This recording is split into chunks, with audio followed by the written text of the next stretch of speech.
नमस्ते, प्रणाम, हर हर महादेव। मैं आपकी बहन बिंदु मौर्य स्वागत करती हूं अपने YouTube चैनल एवं Facebook पेज पे आप सभी दर्शकों का। तो एक छोटा सा और बहुत ही प्यारा मैं अपने सोनभद्र पे गीत लेके आई हूं और एक गीत कैसा लगेगा कमेंट के माध्यम से आप लोग ज़रूर बताइएगा।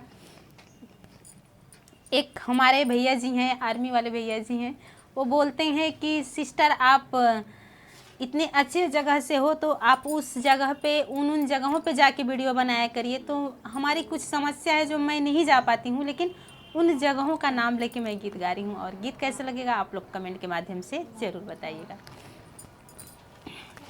समोसवा मंगाई दाए सैया, चौमिनिया खियाई दाए सैया।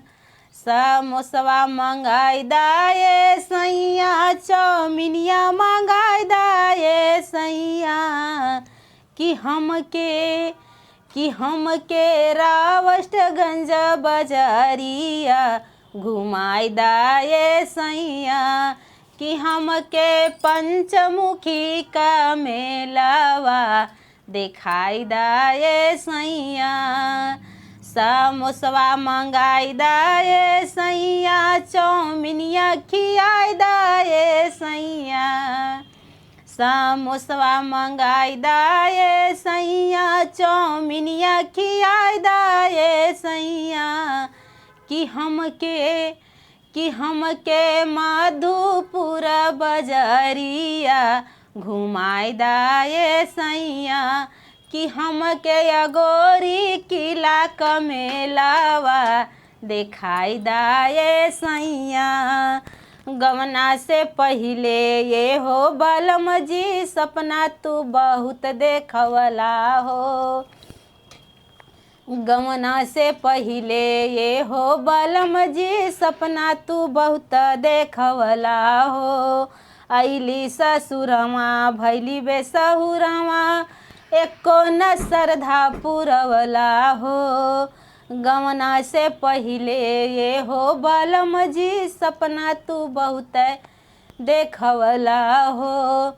अइली गवनवा भैली बेसहुरवा, एको न श्रद्धा पुरवला हो। लाली लियाई दाए सैया, कनबाली लियाई दाए सैया।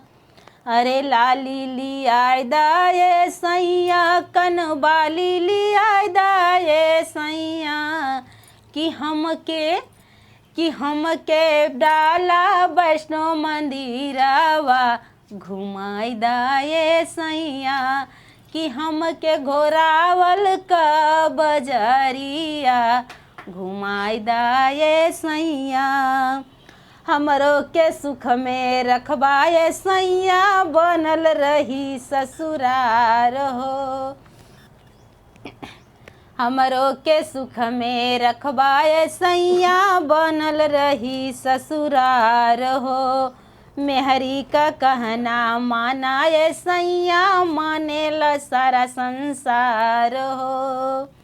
हमरो के सुख में रखबाए सैया, बनल रही ससुरार हो।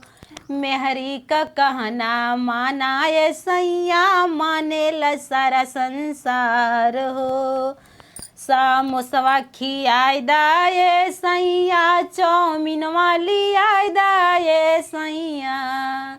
समोसवा खियाई दाए सैया, चौमिनवा मंगाई दाए सैया। कि हमके फासिल पर का पहाड़िया घुमाई दाए सैया। कि हमके इको पॉइंट पहाड़वा घुमाई दाए सैया। कि हमके बसंत बाहर का समोसवा खियाई दाए सैया।